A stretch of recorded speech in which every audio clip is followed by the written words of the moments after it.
Good morning, praise Lord. Welcome to this video.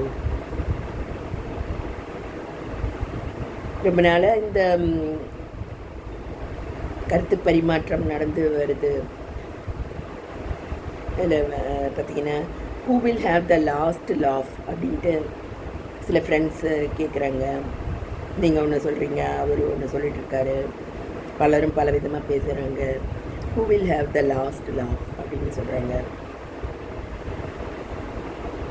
என்னுடைய pastor சொன்னது தான் நான் சொல்ல விரும்புகிறேன்.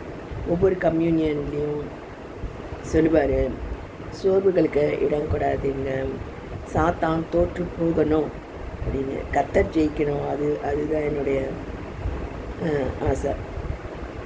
அவர் சொன்னது கரெக்டாக நான் இவ்வளோ நாள் ஃபாலோ பண்ணி வந்திருக்கேன்.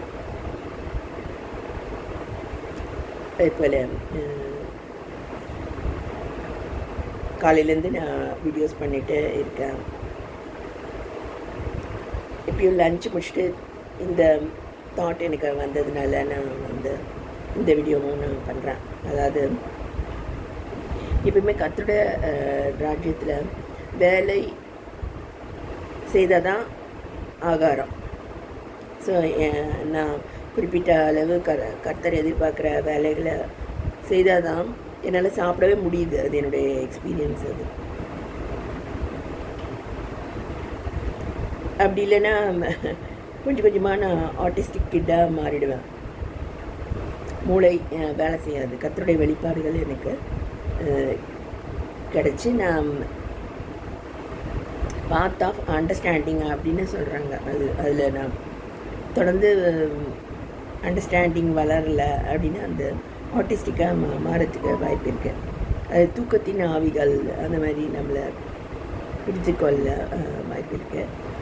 அதனால் இப்போ நான் லஞ்ச் எனக்கு கர்த்தர் கொடுத்து அதை சாப்பிடக்கூடிய திராணியை தராரு அப்படின்னா அது வேலை செய்தால் தான் ஆகாரம்.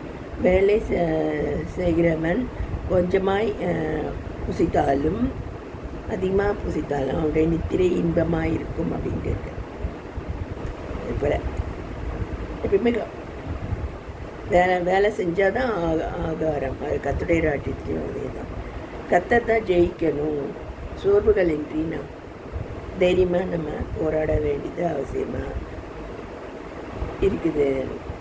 இது எனக்கு கர்த்தர் கொடுத்த ஆலோசனைகளாக இருக்குது. நன்றியுள்ள சாட்சியாக நான் இதை சொல்ல